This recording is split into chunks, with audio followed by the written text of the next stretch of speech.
तो मुझे एक चीज़ बताओ, आज की नीट में और कितना टाइम बाकी है? 2025 की बात कर रही हूँ मैं। सीरियस टुडे, आज मैं बिल्कुल भी तुम लोगों से वैसे बात नहीं करना चाहती जैसे मैं रेगुलर बात करती हूँ। I just want to ask you people, what is goal है कि गवर्नमेंट कॉलेज में ही पढ़ना है, तो उसके लिए तुम्हें क्या करना पड़ेगा? अपने मार्क्स को इंक्रीज करना है। ऐसी रहेगी 650 या 650 प्लस होगा कट ऑफ, तो तुम्हें क्या करना पड़ेगा? तुम्हें पढ़ाई करनी। Hi guys, welcome back to my channel. तो मुझे एक चीज़ बताओ, आज की नीट में और कितना टाइम बाकी है? 2025 की बात कर रही हूँ मैं। हाँ, अभी टाइम बाकी है, राइट? तो अभी टाइम बाकी है, इसीलिए तुम टाइम वेस्ट करोगे, है ना? यही तुम बोलना चाहते हो तो मुझे बीइंग वेरी सीरियस टुडे, आज मैं बिल्कुल भी तुम लोगों से वैसे बात नहीं करना चाहती जैसे मैं रेगुलर बात करती हूँ। I just want to ask you people, what is wrong with you people? Government अपनी जगह पे खड़ा होके अपने आप को तो मिसगाइड कर सकता है, पर what are you people doing? तुम भी अपने आप को मिसगाइड कर रहे हो। कैसे? अब तुम मुझसे पूछोगे कि कैसे कर रहे थी? तुम्हारा अगर गोल है कि गवर्नमेंट कॉलेज में ही पढ़ना है, तो उसके लिए तुम्हें क्या करना पड़ेगा? अपने मार्क्स को इंक्रीज़ करना पड़ेगा। अगर कट ऑफ की सीमा ऐसी रही कि 650 या 650 प्लस होगा कट ऑफ, तो तुम्हें क्या करना पड़ेगा? तुम्हें पढ़ाई करनी पड़ेगी ना। तो पढ़ाई करने के लिए हमें किस चीज़ की ज़रूरत है? सबसे ज़्यादा फोकस की। एंड फोकस से भी ज़्यादा हमें किस चीज़ की ज़रूरत है? स्मार्ट वर्क की। तो स्मार्ट वर्क भी करना है और फोकस भी करना है। तो इन दोनों का सल्यूशन क्या है? कुछ नहीं, पढ़ाई है। और इससे ज़्यादा कुछ नहीं होता है इसका solution. So hi guys, welcome back to my channel. मेरा नाम है तुष्टा चक्रवर्ती एंड तुम देख रहे हो अपना बायो सिस्टर जो कि अभी चेंज होकर मैंने मेरे नाम पे कर दिया है। तो अगर तुम किसी को भी मेरा चैनल रेफ़र करना चाहते हो तो तुम त्रिशिता चक्रवर्ती बायोलॉजी बोल के उसे रेफ़र कर सकते हो, तो तुम्हें चैनल आराम से दिख जाएगा। क्या बोला मैंने? चैनल तुम्हें आराम से दिख जाएगा। ओके, तो चलो आज स्टार्ट करते हैं कि आज हम लोग क्या क्या देखने वाले हैं। Okay, wait. मुझे आज तुम लोगों से बहुत ही इंपॉर्टेंट बात करनी है। द मोस्ट इम्पॉर्टेंट इज़ कि ये जो नीट 2025 है, इसके लिए तुम ऐसे कैसे पढ़ाई करोगे कि तुम्हारी कंप्लीट स्ट्रैटेजी आज मैं तुम्हें देने वाली हूँ। आज मैं तुम्हें सच बताने वाली हूँ कि कैसे पढ़ाई करनी पड़ती है। ठीक है, तो देखो स्ट्रैटेजी सिंपल है। तुम्हें अच्छा सा एक वन शॉट लगाना पड़ेगा। अच्छा सा वन शॉट का मतलब है कि अच्छा सा जिसमें तुम्हें समझ में आए। ठीक है, तो अच्छा सा तुम्हें एक वन शॉट लगाना पड़ेगा और उसी के साथ तुम्हें क्या बनाने पड़ेंगे? तुम्हें फिजिक्स और केमिस्ट्री के लिए नोट्स बनाने पड़ेंगे। Notes banana is extremely necessary. देखो, बोर्ड देखते रहो, मुझे नहीं देखोगे तब भी चलेगा। ठीक है, बोर्ड देखते रहो। ठीक है, अब बायो ऑलवेज एनसीईआरटी। बायो के लिए तुम सारी ज़िंदगी मान के चलो एनसीईआरटी इज़ एनसीईआरटी। ठीक है, बायो के लिए तुम कुछ और नहीं कर सकते एनसीईआरटी के बगैर। ठीक है, now coming to revise the notes बहुत अच्छे से हम लोग को रिवाइज करना पड़ेगा। ठीक है, उसके बाद सॉल्व पीवाईक्यूज़, और पीवाईक्यूज़ को पहली प्रायोरिटी देना है। उसके बाद कोई मॉड्यूल फलाना ढिमकाना हर चीज़ को प्रायोरिटी देना है, तो पहले ये फर्स्ट प्रायोरिटी होनी चाहिए। एंड पीवाईक्यूज़ के लिए तुम टेलीग्राम पे आराम से आ सकते हो, क्योंकि वहाँ पे तुम्हें हर एक बुक का 36 ईयर पीवाईक्यू मिलेगा, 10 ईयर पीवाईक्यू मिलेगा, 36 ईयर्स का पीवाईक्यू मिलेगा, नोट्स मिलेंगे, हर चीज़ मिल जाएगा मेरे टेलीग्राम चैनल को अगर तुम ज्वाइन करते हो। क्या नाम है? त्रिशिता चक्रवर्ती। सिंपल है, नाम मेरे यूट्यूब से देख लो और वही नाम जाके टेलीग्राम पे लिख दो, तुम्हें एकदम ही ऊपर तुम्हें चैनल दिख जाएगा। समझ आ रहा है? मेक द मॉक टेस्ट देना बहुत ज़्यादा कंपलसरी है।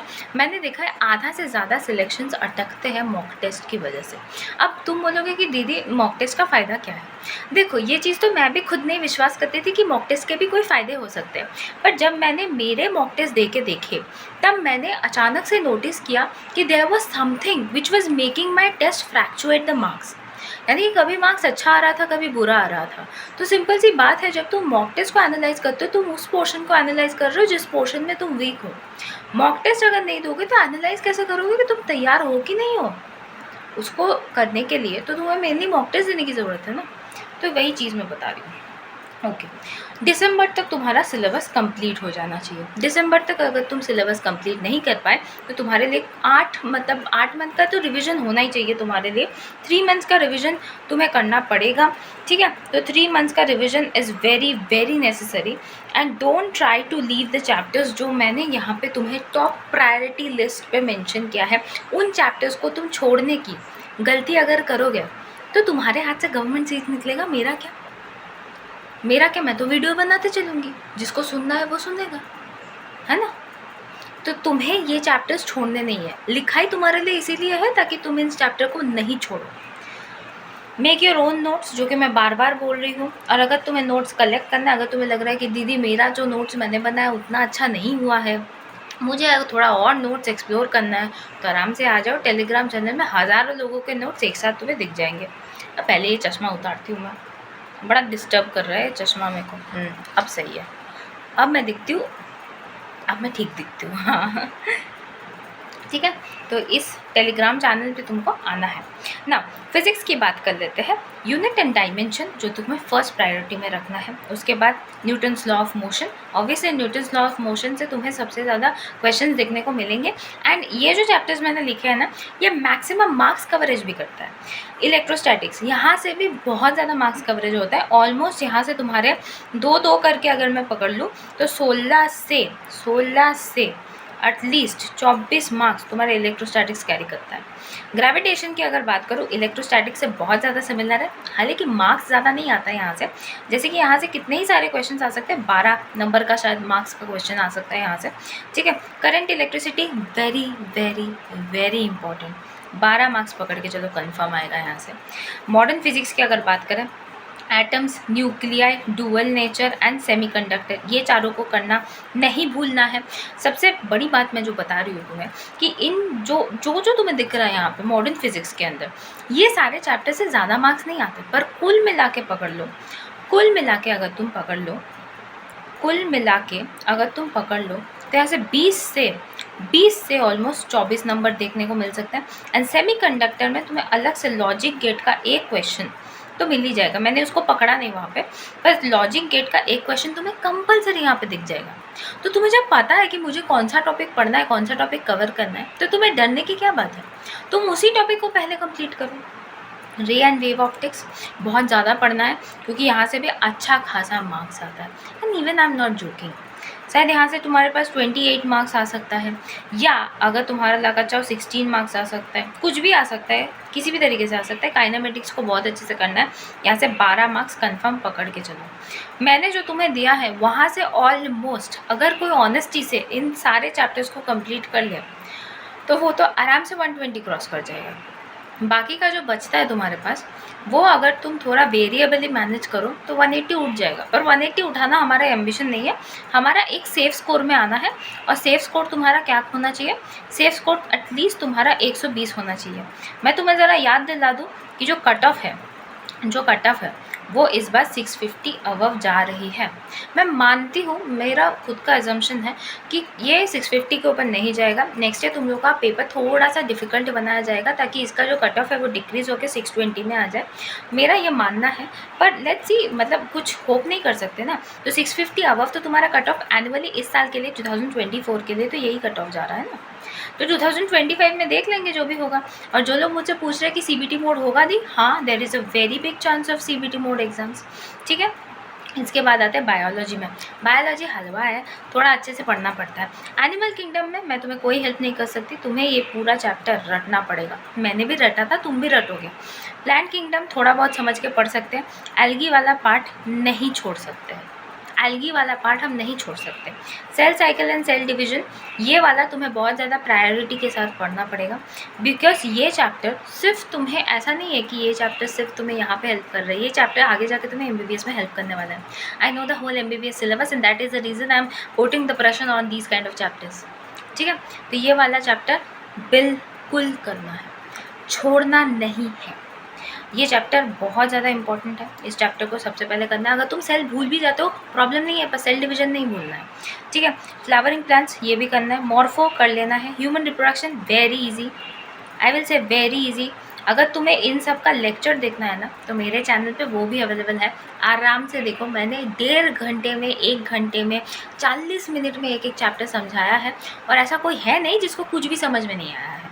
ठीक है, जेनेटिक्स ये तो मैंने पता नहीं कितनी बार करवाया है, मैंने अभी भी करवा रखा है, जाके देख लो। बायोटेक भी बहुत इजी है। एंड ऑर्गेनिजम्स एंड पॉपुलेशन, कुल मिला के अगर मैं कहूँ ये वाला पोर्शन बहुत इजी है फॉर प्रिपरेशन। और अगर तुम्हें जो भी दिक्कतें आएगी वो इस पोर्शन में आएगी। ठीक है, इस पोर्शन में तुम्हें दिक्कतें आएगी। ठीक है, अगर मैं केमिस्ट्री की बात करूँ, केमिकल बॉन्डिंग, P&D ब्लॉक, और यहाँ से पीरियोडिक, अच्छा मैंने ये नहीं लिखा, इसके साथ है periodic table. Chemical bonding and periodic table inorganic का बाप है। अगर तुमने ये दोनों नहीं किया तो तुम्हें बहुत ज़्यादा प्रॉब्लम हो सकता है, ठीक है। तुम्हें बहुत ज़्यादा प्रॉब्लम हो सकता है अगर ये तुमने नहीं किया इनऑर्गेनिक के लिए। P and D block is very necessary, ये भी कर लेना है। Thermodynamics is important, equilibrium important है क्योंकि इक्विलिब्रियम के साथ इलेक्ट्रोकेमिस्ट्री का बहुत ज़्यादा रिलेशन है। क्या है? इलेक्ट्रोकेमिस्ट्री का बहुत ज़्यादा रिलेशन है। जीओसी ऑर्गेनिक का बेस है, तो ऑर्गेनिक का बेस छोड़ के तुम कभी ऑर्गेनिक सीख नहीं पाओगे mainly. Hydrocarbons, this is also very necessary क्योंकि ये जीओसी के बाद वाला इंट्रोडक्शन चैप्टर है जहाँ से तुम्हारी मेन ऑर्गेनिक केमिस्ट्री स्टार्ट हो रही है, ठीक है। उसके बाद एल्डिहाइड्स एंड कीटोन, ये भी बहुत इंपॉर्टेंट है। इलेक्ट्रोकेमिस्ट्री हाईली इंपॉर्टेंट एंड सबसे हाई वेटेज, तो ये याद करके चलना है, हाई वेटेज है। Coordination chemistry another high weightage. Biomolecules a base for your biology, ये क्यों दिया जाता है? क्योंकि बायोलॉजी भी इससे स्ट्रॉन्ग होगा और तुम्हारा केमिस्ट्री का बायोमोलिक्यूल्स भी इससे स्ट्रॉन्ग हो जाएगा। एक चीज़ मैं तुम्हें बार बार याद दिलाना चाहती हूँ कि तुम्हारा जो सिलेबस है ना केमिस्ट्री के लिए, इस सिलेबस में तुम्हें 50% ऑर्गेनिक मिलेगा, 25% फिजिकल एंड 25% इनऑर्गेनिक मिलेगा। तो तुम्हें सबसे ज़्यादा प्रायोरिटी किसको देना पड़ेगा? ऑर्गेनिक को। तो इसीलिए ऑर्गेनिक को प्रायोरिटी देने के लिए जीओसी तुम्हारा बहुत ही अच्छा होना चाहिए। जियो से अगर अच्छा होगा सब कुछ सॉर्ट हो जाएगा, जियो से अगर अच्छा नहीं होगा कुछ भी सॉर्ट नहीं होगा, ठीक है। ओके, द बायोलॉजी के कुछ इंपॉर्टेंट टॉपिक्स हैं जो मैं तुम्हें थोड़ा सा दिखाना चाहती हूँ कि ये कुछ टॉपिक्स हैं जो तुम्हें बहुत अच्छे से करने हैं। देखो क्रॉस तुम्हें क्यों अच्छे से करना है? क्योंकि क्रॉस अगर तुम नहीं सीखोगे बोर्ड में भी क्वेश्चन क्रॉस से रिलेटेड ही आएंगे एंड इवन जब तुम एमसीक्यूज अटेंड करोगे वहाँ पे भी क्वेश्चन तुम्हें क्रॉस रिलेटेड दिख जाएंगे, इसीलिए ये अच्छे से करना है। डिजीज़ का मतलब है कि मेंडेलियन एंड क्रोमोसोमल डिजॉर्डर जितने भी सारे हैं वो सारे के सारे डिजॉर्डर तुम्हारी मुँह बोली रटी होनी चाहिए, ठीक है। क्रोमोसोमल बेसिस ऑफ इनहेरिटेंस ये वाला आता है, कभी कभी थॉमस एंड मॉर्गन के बारे में भी पूछ लेता है, ऐसी चीज़ें कभी कभार पूछ लेते हैं, लिंकेज रिकॉम्बिनेशन इन सब के बारे में भी पूछ लेता है, तो ये भी तुम्हें याद होना चाहिए। ऑल द लॉज को क्यों याद करना है? क्योंकि क्रॉस के साथ लॉज रिलेटेड है, तो अगर तुम्हें क्रॉस याद नहीं रहेगा तो बहुत ज़्यादा प्रॉब्लम हो जाएगी, लॉज भी याद नहीं रहेंगे, ठीक है। Transcription, translation, lac operon, DNA replication, gene codon, DNA packaging, search of the genetic material, ये सारे के सारे एमबीआई का पार्ट है और एमबीआई के पार्ट से तुम्हें ये वाला पार्ट कंपलसरी करना है। ये पूरा का पूरा यूनिट 40 मार्क्स कैरी करता है, इनसेन वेटेज है। बायोलॉजी के केस में देखो तो इनसेन वेटेज है, तुम मान सकते हो यहाँ से 10 क्वेश्चन आ रहे हैं, 10 क्वेश्चन आ रहे हैं यहाँ से, तो तुम्हें इसको सबसे ज़्यादा प्रायोरिटी देना है। उसके बाद अगर हम लोग बायोटेक्नोलॉजी में आ जाए तो vectors, restriction enzyme, PCR, main enzyme, selectable enzymes, ये सब प्रिंसिपल से तुम्हें अच्छे से पढ़ना पड़ेगा। एप्लीकेशंस में तुम्हें हमेशा याद रखना है, उन्हीं इंपॉर्टेंट एप्लीकेशन को ज़्यादा फोकस करना है जो एप्लीकेशन ज़रूरी है, जैसे कि बीटी कॉटन, ठीक है, बीटी कॉटन, वैसे जीन थेरेपी, फिर तुम्हारा ग्रोथ मॉडिफाइड क्रॉप्स, ठीक है, transgenic microbes and insulin. Insulin is highly important, insulin कभी कभार बोर्ड्स में भी बहुत ज़्यादा पूछ लिया जाता है, तो मैं एक्चुअली रोड मैप उन लोगों को दे रही हूँ जो इस साल मतलब तुम्हारा 12 भी अटेंड कर रहे हैं, नीट भी अटेंड कर रहे हैं, कि तुम ऐसे पढ़ो कि तुम्हारा स्मार्ट स्टडी हो जाए। क्योंकि मैं सच बता रही हूँ, practically after giving NEET and after scoring in NEET, after doing everything in NEET, मैं एक चीज़ बहुत अच्छे से समझ गई हूँ, कोई अगर 11th को बर्बाद करके 12th में भी बहुत ज़्यादा मेहनत कर लेता है तो उसका मार्क्स कभी भी हाथ से निकल नहीं सकता अल्टीमेटली, ठीक है। तो ये चीज़, ये ट्रिक मुझे समझ आ गई थी, अब मैं चाहती हूँ कि हर किसी को समझ आए कि भाई अगर तुम्हारा 11th ख़राब हो गया, अरे मैं खुद बोल रही हूँ मेरा भी 11th ख़राब हो गया था, मैं सच्ची बता रही हूँ, मैंने फिज़िक्स में 11th में कुछ भी नहीं पढ़ा, पर मैंने 12th का फिज़िक्स कमाल से पढ़ा, ठीक है। वो कभी और मैं नीट का एक्सपीरियंस बताऊँगी जब सब कुछ हो जाएगा, जब तुम लोगों का मैं सारा का सारा प्लान्स दे दूँगी, जब लेक्चर सारे ख़त्म होते चलेंगे, उसके बाद मैं मेरा नीट का एक्सपीरियंस बताऊँगी, ये बताऊँगी कि किस स्ट्रैटेजी से मैंने पढ़ाई की थी। तो मेनली मैंने ये चीज़ बहुत ज़्यादा ध्यान में रखा था कि क्लास 12 को ज़्यादा इंपॉर्टेंस देना है, क्योंकि मैंने कहीं ना कहीं देखा है कि क्लास 12 से क्वेश्चन ज़्यादा आते हैं, ये कोई माने या ना माने, पर क्लास 12 से कोई अकेला थोड़ा सा अगर इनपुट ज़्यादा दे दे, अगर 11 का कुछ इंपॉर्टेंट क्वेश्चंस कर ले और 12 का पूरा पोर्शन कंप्लीट कर ले, तो वो आराम से 550 के ऊपर मार्क्स उठा सकता है। मैं बोल रही हूँ जिसने ऑलरेडी 550 के ऊपर मार्क्स उठाया है, ठीक है। अगर बोल रही हो तो कोई रीज़न है बोलने का, ठीक है। उसके बाद आते हैं सेल पे। सेल पे साइंटिफिक नेम्स का पता होना बहुत ज़्यादा इंपॉर्टेंट है, हर साल का PYQ लगा ही हुआ है सेल में साइंटिफिक नेम्स के ऊपर। Cell theory, cell envelope, endomembrane system, Golgi body, endoplasmic reticulum, plastid mitochondria, cilia flagella, types of chromosomes, ये सारे के सारे सेल यूनिट का पार्ट है। उसके बाद माइटोसिस और मियोसिस, ये तुम्हें जानना इसीलिए ज़रूरी है क्योंकि ये सिर्फ और सिर्फ नीट में इम्पॉर्टेंट नहीं है, ये MBBS में भी इम्पॉर्टेंट है, ये MBBS में भी हाईली इंपॉर्टेंट है। इवन जेनेटिक्स, ये जेनेटिक्स में जितने भी सारे तुमको टॉपिक दिख रहे हैं ये सारे के सारे तुम्हारे MBBS में बहुत ज़्यादा इंपॉर्टेंट है। तो MBBS के खातिर ज़्यादा करके इसको ज़्यादा इंपॉर्टेंस देके पढ़ लो। उसके बाद आते हैं ह्यूमन फिजियोलॉजी। ह्यूमन फिजियोलॉजी में मैं तुम्हें साइड में दिखा रही हूँ, तुम सारे के सारे स्क्रीनशॉट्स ले सकते हो। ह्यूमन फिजियोलॉजी में मेनली यहाँ से 3 क्वेश्चन आ सकते हैं, यहाँ से भी 3 आ सकते हैं, यहाँ से 2 आ सकते हैं, ठीक है। यहाँ से शायद तुम्हारे लोकोमोशंस है ना, यहाँ से 2 आ सकते हैं, यहाँ से भी 2 आ सकते हैं और यहाँ से भी 2 आ सकते हैं। मेनली इसमें हार्मोन्स का पार्ट ज़्यादा फोकस करना, न्यूरल कंट्रोल में नर्वस सिस्टम और ब्रेन का पार्ट ज़्यादा फोकस करना, ठीक है। लोकोमोशंस में क्या करना है, टाइप्स ऑफ जॉइंट्स को बहुत अच्छे से याद रखना है, स्लाइडिंग फिलामेंट थ्योरी भी बहुत अच्छे से याद रखना है तुम्हें, ठीक है। एक्सक्रीटरी में GFR, ह्यूमन किडनी और डिजॉर्डर्स के बारे में बहुत अच्छे से याद रखना। मैं ह्यूमन फिजियोलॉजी में एक चीज़ तुम्हें बेसिक सी चीज़ बताना चाहती हूँ कि ह्यूमन फिजियोलॉजी में अगर कुछ भी ना पढ़ने का मन करे तो सिंपली डिजॉर्डर्स जो है, डिजॉर्डर्स सारे के सारे जितने भी सारे डिजॉर्डर्स हैं मुंह बोली याद रखना है। यानी कि you have to remember all the disorders, जो भी डिजॉर्डर्स तुम्हें यहाँ पे दिख रहे हैं, क्योंकि सारे के सारे डिजॉर्डर्स तुम्हारे MBBS के लिए इंपॉर्टेंट है। तो अगर तुम्हें आज नीट के खातिर पढ़ने की मन नहीं कर रही है, MBBS के खातिर पढ़ लो, क्योंकि MBBS में ये सारी की सारी चीज़ें जो भी मैं बोल रही हूँ, जितना भी मैं बोल रही हूँ, सारी की सारी चीज़ें तुम्हें ज़रूरत पड़ेगी MBBS में जाके, ठीक है। ओके, नाउ आज बहुत गर्मी है यार। ह्यूमन रिप्रोडक्शन, देखो मेल फीमेल रिप्रोडक्टिव सिस्टम ये ज़्यादा फोकस करना है, गेमेटोजेनेसिस पे बहुत ज़्यादा, मेंस्ट्रुएशन साइकिल हाईली इंपॉर्टेंट, ठीक है। अच्छा, यहाँ पे infertility, sexual transmitted diseases method ये भी बहुत ज़्यादा इंपॉर्टेंट है और कॉन्ट्रासेप्टिक मेथड्स भी बहुत ज़्यादा इंपॉर्टेंट है। SRPF की अगर बात करूँ यानी कि sexual reproduction of the flowering plants की अगर बात करूँ, यहाँ पे भी तुम्हारे पास पोलन ग्रेन इंपॉर्टेंट है, मेगास्पोर माइक्रोस्पोर ये दोनों इंपॉर्टेंट है, डबल फर्टिलाइजेशन इंपॉर्टेंट है एंड पोस्ट पॉलिनेशन इफेक्ट्स भी बहुत ज़्यादा इंपॉर्टेंट है। अगर मैं प्लांट फिजियोलॉजी की बात करूँ, कुछ खास मुझे बताना ये यहाँ पे जितने भी सारे टॉपिक्स हैं ये सारे के सारे इंपॉर्टेंट है। एंड मैं बोटनी के लिए ना एक अलग से वीडियो बनाऊंगी कि तुम्हें बोटनी कैसे पढ़ना है, क्योंकि मुझे पता है मैक्सिमम स्टूडेंट्स को बोटनी बहुत ज़्यादा बोरिंग लगती है एंड इसके लिए मैंने खुद से ट्रिक निकाल के देखा है एंड मैं उस ट्रिक के बारे में नेक्स्ट वीडियो में बात करूँगी, ठीक है। उसके बाद आते हैं PYQ एंड नोट्स। अगर तुम्हें चाहिए तो मेरे टेलीग्राम पे आ जाओ और तुम्हें मिल जाएगा, तुम अपना टाइम बचा सकते हो, है ना। उसके बाद आता है केमिस्ट्री के इंपॉर्टेंट टॉपिक्स पे, जैसे कि केमिकल बॉन्डिंग जो है उसमें VSEPR एंड MOT ये दोनों बहुत ज़्यादा इंपॉर्टेंट है। पीरियोडिक क्लासिफिकेशन में पूरा चैप्टर ही इंपॉर्टेंट है। इलेक्ट्रोकेमिस्ट्री में Nernst equation and Gibbs energy बहुत ज़्यादा इंपॉर्टेंट है, फॉर्मूला बेस्ड क्वेश्चन आता है। मोल कॉन्सेप्ट में molarity, molality and normality, limiting reagent ये 4 टॉपिक बहुत इंपॉर्टेंट है, यहाँ से फॉर्मूला बेस्ड क्वेश्चन आता है। एल्डिहाइड एंड कीटोन से नेम रिएक्शन बहुत ज़्यादा। अच्छा, ऑर्गेनिक के केस में भी और एक चीज़ मैं बता देती हूँ, अगर तुम्हें लगता है कि तुम्हारा ऑर्गेनिक वीक है तो कोई बात नहीं, तुम सिर्फ नेम रिएक्शंस अच्छे से कर लो, तुम नेम रिएक्शंस को अच्छे से कर लो एंड रिएजेंट्स को बहुत अच्छे से याद रखो, तुम्हारा आधा का आधा ऑर्गेनिक यहीं पे रेडी हो जाएगा, ठीक है, समझ गए, ठीक है। तो एल्डिहाइड एंड कीटोन में नेम रिएक्शंस बहुत अच्छे से याद रखना है। कन्वर्जन्स प्रैक्टिस जितना ज़्यादा करोगे रिएजेंट्स उतना ज़्यादा याद रहेगा, ठीक है। बायोमोलिक्यूल्स में ग्लूकोज एंड उसके कन्वर्जन वाले पार्ट्स पे ज़्यादा फोकस करना है। GOC में I effect, resonance and H effect के ऊपर भी ज़्यादा फोकस करना है, ठीक है। उसके बाद आ जाते हैं फिजिक्स में। फिजिक्स में कौन से चैप्टर्स इंपॉर्टेंट है, पहले मैंने तुम्हें ऑलरेडी बता दिया कि ये चैप्टर्स इंपॉर्टेंट है। मुझे जो तुम्हें सिंपली दिखाना है वो है टॉपिक्स कौन से इंपॉर्टेंट है। कंडक्शन, रेडिएशन बहुत इंपॉर्टेंट टॉपिक है। इलेक्ट्रिक पावर इंपॉर्टेंट है। Spectral series very important. Escape velocity formula based आता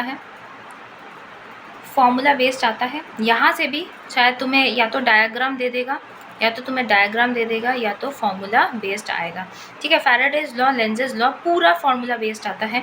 torque, momentum again formula based. EM wave, spectrum कुछ ज़्यादा हलवा नहीं देता है, स्पेक्ट्रम के ऊपर क्वेश्चन अच्छा खासा आता है, स्पेशली माइक्रोवेव्स के ऊपर, ठीक है।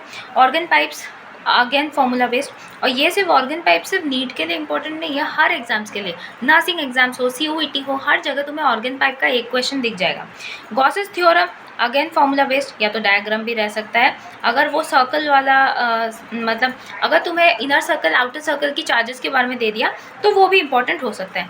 Logic gates compulsory, there will be one question from logic gate, compulsory questions from logic gate, ठीक है। काइनेमेटिक्स इक्वेशन, ये दोनों बहुत इंपॉर्टेंट है, एक एक क्वेश्चन करके आ जाता है। कैपेसिटर डाइलेक्ट्रिक्स आने के फुल चांसेस है, फॉर्मूला बेस्ड आता है, ठीक है। P N junction and diode formula based. Conservation of energy यहाँ से भी आता है। LCR circuit again formula based. ये बहुत ही इंपॉर्टेंट है, मतलब हाईली इंपॉर्टेंट, ठीक है, ये हाईली इंपॉर्टेंट है।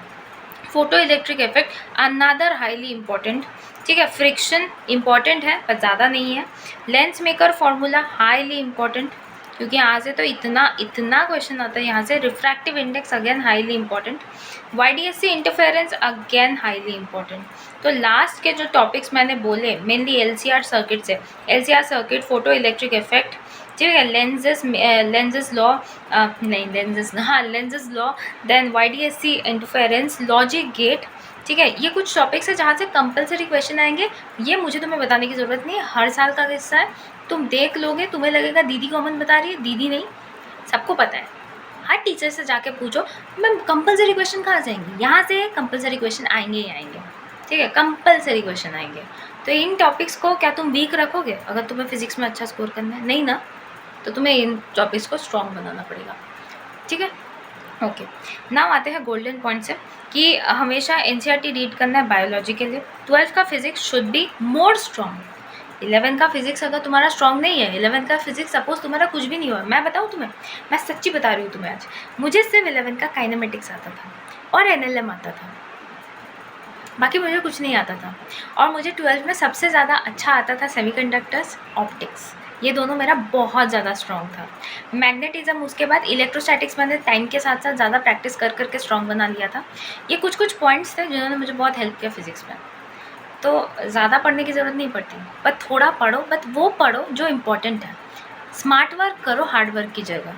650 क्या 680 भी आ जाएंगे, 700 भी आ जाएगा, पर तुम्हें स्मार्ट वर्क ज़्यादा करना है। हाँ, वो अलग बात है कि हम लोग का बोर्ड्स था, हम लोग थोड़ा इधर उधर भटक गए, यानी कि हम लोग थोड़ा सा सिलेबस लेके कंफ्यूज हो गए, डीमोटिवेशन आ गया, डिस्करेजमेंट आ गया, तो हमारा मार्क्स घट गया।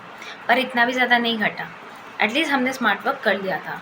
इतना किया था कि आराम से एक डिसेंट मार्क्स तो उठा ही लेंगे। 550 के ऊपर कोई कम मार्क्स नहीं होता। It's almost the marks in which people get selected. आज का सिनेरियो अलग है, पर ये एक मार्क्स हुआ करता था जिसमें लोग सिलेक्ट होते थे गवर्नमेंट कॉलेज में। तो ये उठाना क्या कम बात है? मैं मानती हूँ बहुत लोग आज बहुत ज़्यादा डिप्रेस्ड है कि भैया हुआ नहीं, ये नहीं हुआ, वो नहीं हुआ। मैं मानती हूँ, मैं बिल्कुल मानती हूँ कि तुम्हें वही बहुत डिमोटिवेटेड फील हो रहा है, पर एक चीज़ को और भी समझो ना कि नहीं हुआ उसके पीछे कोई ना कोई तो रीज़न था। एक तो था कि तुम्हारे साथ स्कैम हो गया, कोई बात नहीं, I am so sorry for you कि स्कैम हो गया। एक तो था कि तुमने एफ़र्ट नहीं लगाया, तो तुम अपने दिल में हाथ रख के बताओ तुमने एफ़र्ट लगाया? और अगर नहीं लगाया तो क्यों भी, तो अभी भी तुम क्या वेट करो रीनीट के लिए? मान के चलो रीनीट होगा ही नहीं, ठीक है, और अभी से पढ़ना स्टार्ट कर दो, वरना कुछ नहीं होगा। टाइम हाथ से निकल जाएगा, तब हम लोग अफसोस करते रह जाएंगे, दीदी ने बोला था, हमने नहीं किया, स्मार्ट वर्क नहीं किया, हार्ड वर्क पे चले गए और फालतू का कुछ भी नहीं हुआ। ऐसा तो नहीं करना है। तो सबसे पहले उन टॉपिक्स को उठाओ ना जो सबसे ज़्यादा रेगुलर क्वेश्चन आते ही रहते हैं नीट में, उन टॉपिक्स को उठाओ, उसके बाद कोई अलग टॉपिक उठाना। सिंपल सी बात है, इतना तो कॉम्प्लिकेटेड है नहीं, है ना। खुद का नोट्स बनाना है, खुद के नोट्स के अलावा दूसरे का नोट्स पढ़ोगे ना तो बहुत ज़्यादा कन्फ्यूजन होगा तुमको। खुद का नोट्स बनाओ, हर चीज़ याद रहेगी। टीचर ने इस मोमेंट पे क्या बोला था, टीचर ने इस पॉइंट पे क्या मेंशन किया था, क्या ये इंपॉर्टेंट था, क्या ये इंपॉर्टेंट नहीं था, ये सारे के सारे पॉइंट्स तुम्हें अपने नोट से सबसे ज़्यादा याद रहेगा। मॉक टेस्ट तुम्हें कंपलसरी देना है। पिछले साल जो गलती किया वो इस साल मत करो, ठीक है। और अगर ये तुम्हारा फर्स्ट अटैम्प्ट है, फिर भी मैं बोल रही हूँ मॉक टेस्ट ही तुम्हें एकमात्र हेल्प करेगा ये समझने में कि तुम कितना ज़्यादा स्कोर कर रहे हो। Attend one shot of the free series, कुछ फ्री सीरीज़ होते हैं उनके वन शॉट अटेंड करो। ज़्यादा पैसा खर्चा करने की ज़रूरत नहीं है, किसी भी बैच को ख़रीद के तुम्हें टाइम वेस्ट करने की ज़रूरत नहीं है। फ्री सीरीज़ ज़्यादा अटेंड करने की कोशिश करो। अगर तुम चाहते हो फ्री सीरीज़ कौन कौन से हैं, आओ मेरे टेलीग्राम पर डीएम करो, मैं तुम्हें फ्री सीरीज़ का प्लेलिस्ट भी दे दूँगी। हर एक चैनल का है, PW का है, अनअकैडमी का है, फिर तुम्हारा अड्डा 24/7 का है, सबका है फ्री सीरीज़, ठीक है। और PYQ प्रैक्टिस करना नहीं भूलना है। बेस्ट टीचर्स की अगर बात कर लूँ तो सीप मैम है, गरिमा मैम है, रितु मैम है। केमिस्ट्री में बात करूँ Dinesh sir, VT sir, Akanksha ma'am and many more, Pankaj sir, and many more are there, Sudhanshu sir they are there, okay. Tamanna ma'am भी है, सचिन सर है, एमआर सर, ऑब्वियसली जितना ज़्यादा तुम इनसे पढ़ सकते हो। अलग सर है ना, इन सब से तुम आराम से पढ़ सकते हो। पढ़ने के लिए टीचर कमी नहीं है, पर क्या करना है, नोट्स बनाने हैं, अच्छे से रिविजन करना है, प्रैक्टिस करना है, ये तुम्हारा काम है, ठीक है। बस हो गया। और एक चीज़ मैं थोड़ा सा याद दिला दूँ कि 650 के ऊपर इस बार कट ऑफ जाने वाला है, तो तुम्हें एटलीस्ट एक चीज़ तो जान के रखनी पड़ेगी कि बायो एंड केमिस्ट्री में तुम्हें कोशिश करना है 360 और 180 लाने का। फिज़िक्स में पकड़ती हूँ, अगर थोड़ा भी तुम्हारा इधर उधर हो गया तो इट कैन ऑलमोस्ट गो 120, पर 120 भी टारगेट मत करो, टारगेट रखो कि इससे प्लीज़, ताकि तुम इसको ऑलमोस्ट 160 तक ले जा सकते हो, इसका टारगेट रखो तो ज़्यादा अच्छा होगा, ताकि तुम्हारा जो कट ऑफ है उस कट ऑफ में तुम गवर्नमेंट कॉलेज में घुस जाओ, ठीक है। बाकी तो सब कुछ सही है। ये था तुम्हारा सबसे हाई वेटेज, सबसे स्मार्ट पोर्शन, जो पोर्शन तुम्हें पहले कंप्लीट करना चाहिए। और अगर तुमने ये वाला पोर्शन कंप्लीट कर दिया है तो मुझे एक थम्स अप भेज दो, और अगर तुमने नहीं किया है तो वो भी लिख दो कि नॉट येट डन, ठीक है। तो आई होप तुम्हें वीडियो अच्छी लगी है, एंड मैंने तुम्हें वीडियो में बहुत सैनिटी के साथ ये बताने की कोशिश किया है कि तुम्हें कौन कौन से चैप्टर्स अच्छे से पढ़ने चाहिए, कौन कौन से तुम्हारे लिए हाई प्रायोरिटी इंपॉर्टेंट है। एंड मैं आशा करूँगी कि जितने भी सारे यहाँ पे मुझे देख रहे हैं वो मेरी बात को समझ पाए होंगे, और वो पूरा का पूरा वीडियो समझ पाए होंगे। इसका जो PDF है वो तुम्हें डिस्क्रिप्शन में दिख जाएगा, तो डिस्क्रिप्शन से तुम PDF ले लो, और जो फ्री नोट्स है वो तुम्हें टेलीग्राम पे मिल जाएगा। So I hope you enjoyed the video, thank you so much, all the best guys, and मिलते हैं तुम्हारे साथ किसी और वीडियो में किसी और एस्पेक्ट पे।